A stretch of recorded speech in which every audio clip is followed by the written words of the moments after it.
The MICRODIAL tapering jig is fully functional, allowing for 1, 2, 3, 4, even 8-sided tapers if that's what you're looking for. Starting with a clean straight blank, mark where you want the tapers to start. Especially on multi-sided tapers, it's important to make sure that all the tapers start in the same place. With the angle set as desired, slide the rip fence over until the blade contacts the part right at your cut line. Leg blanks are far too narrow to cut without some holding mechanism, and the MICRODIAL tapering jig is specifically designed to use your gripper system to hold your parts in place. The right angle stabilizing leg easily attaches to the jig, and then your gripper attaches to the stabilizing leg.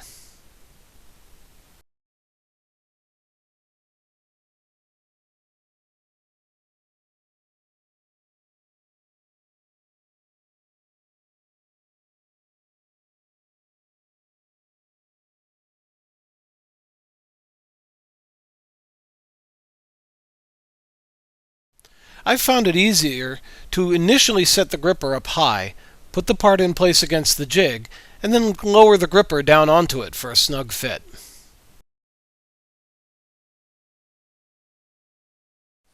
Notice that I'm making a quick test pass just to make sure that everything's going to clear the blade and not make contact. I don't want my gripper hanging out in space on the outside edge of the part, so I'm going to add the spacer blocks to the outside of my gripper.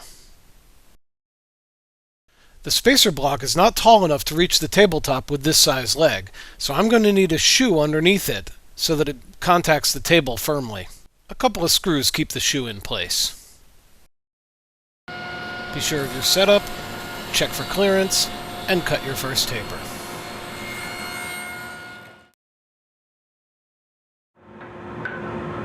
When tapering two adjacent sides, the first cut is exactly the same as we just showed. The jig remains set the same for the second cut, but the gripper is going to need to be adjusted because your part now rests on the table at an angle that you just cut.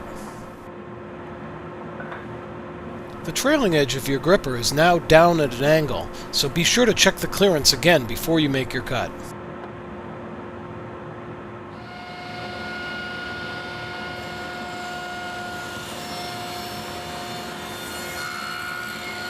Now your leg is perfectly tapered on two adjacent faces. With two adjacent faces tapered, cutting the third and fourth faces is going to require a reset of the jig. The tapered face riding against the jig negates the angle of the jig, and so the angle needs to be doubled in order to make the next taper cut.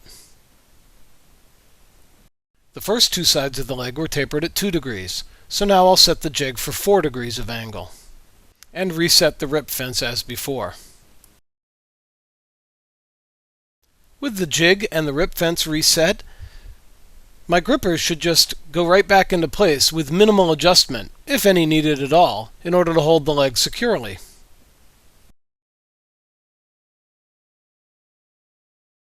But I still need to check for clearance with the blade. And the remaining two sides of the leg can be tapered. Now here's an interesting trick that may not have occurred to you. By laying your blade over at 45 degrees, resetting the height, and resetting the jig, you can actually cut 8-sided tapers now. Make sure that your gripper is properly adjusted so that it holds the leg securely. You're going to want to increase the angle a little bit, and again, check for clearance. Because the blade's set to 45 degrees, now you're just going to cut the sharp point off of your corners, forming an 8-sided tapered leg.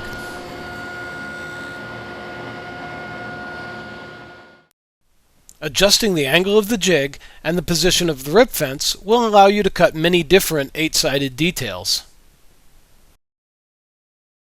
If your router table has enough clearance, you can even create some flute detail on the ends of your legs. Again, we've set up to pass just the corner of our leg over the top of the router bit. A round nose bit, set so it cuts no deeper than half of its own width, will give you an excellent fluted result.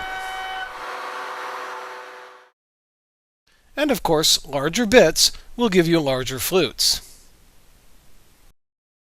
1 taper or up to 8. It's all up to you with the MICRODIAL tapering jig.